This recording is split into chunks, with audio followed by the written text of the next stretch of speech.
I don't care what it cost me.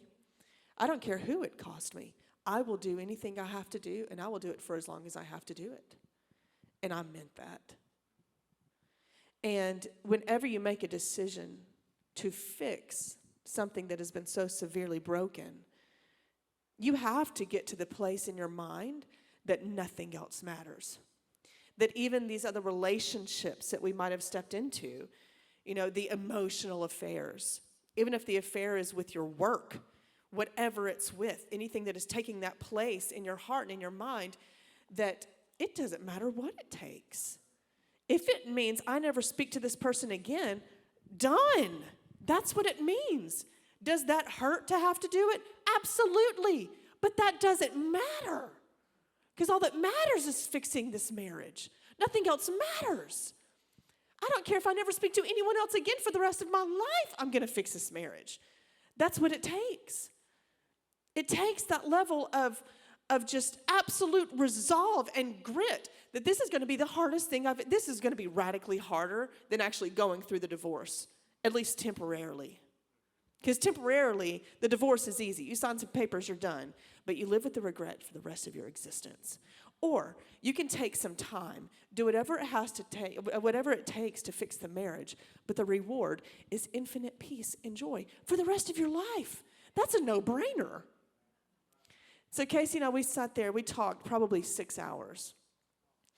And I thought, I'd already moved back in with my mom. I just packed whatever I could, took it to her house, said I'm staying here indefinitely until Casey says yes. Don't know how long that's going to be, but until he does, I'm here.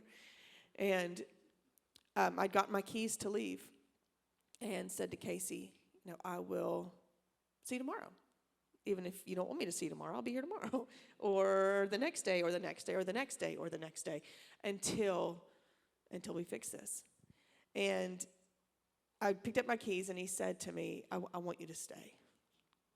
I don't want you to go. And in that moment, I had never seen somebody exemplify the love of Christ like that.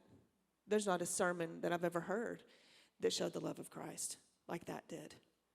Of after they have heard everything that you have done to hurt them in every way possible, slandered them, lied about them, cheated on them, anything you could possibly do, and them just show absolute and unconditional forgiveness. And yeah, it took months of earning trust back, and that's part of it. And that's the hard part of it and there would be moments whenever he would call, we live in Hamilton, so the only grocery store is Walmart. It's a thing. And I would be at Walmart buying groceries, and he would say, where are you? I'm getting groceries. I'm at Walmart. Who's with you? It's just me, honey. I don't believe you. All right, let's FaceTime. And I would FaceTime him walking through Walmart. And you do whatever it takes for as long as it takes. And you do it until they don't need it anymore. And if you can get to that place of doing whatever they need, they really don't need it for long. It's really just them seeing that your heart really is different and that you really will do whatever it takes. But the fact that he showed such absolute forgiveness and even said on that day, I'll never hold this against you. This will never be a trump card. This will never be a way for me to win an argument. And that's been true.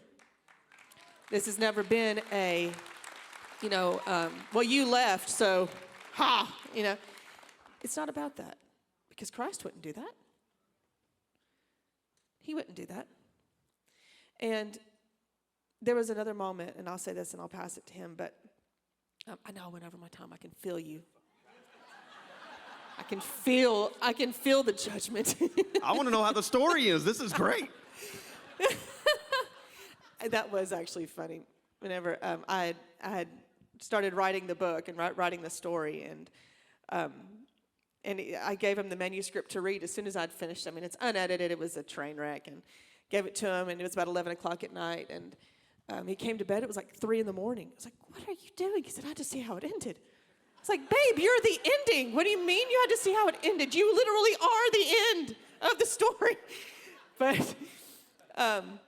But there was a moment in that time where my grandmother, who is, I mean, if there's a fourth part of the Godhead, she'd be it.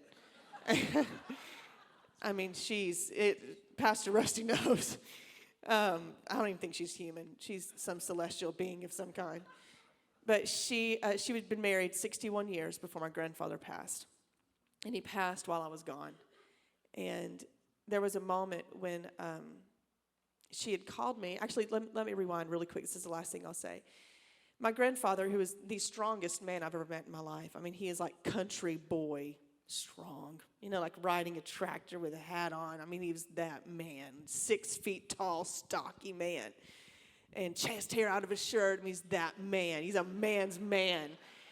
And they had just a perfect marriage in my mind. And he suffered a stroke in 2007. He passed in 2015. That's 8 years later.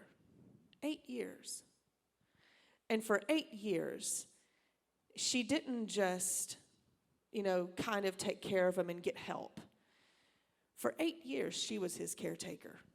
And they're not young. She is in her 70s at this, in late 70s.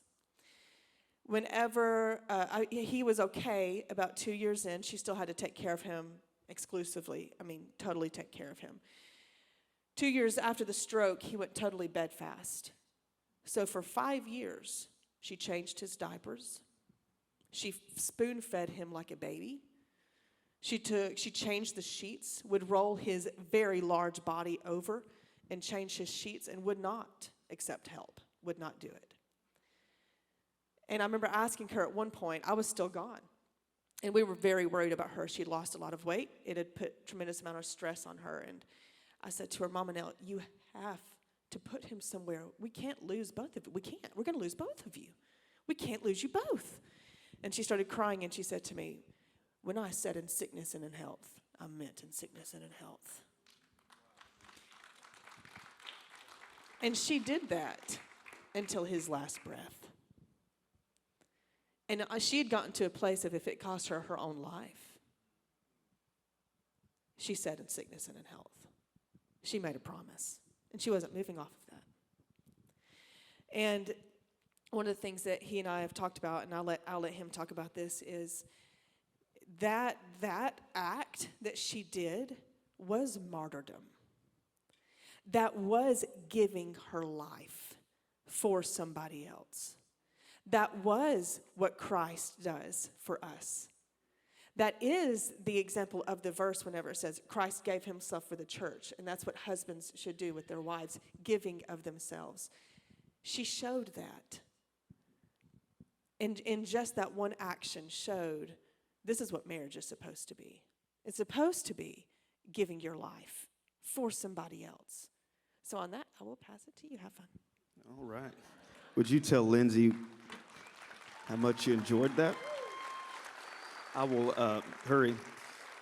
She got to the end of the story and wanted me to share this part.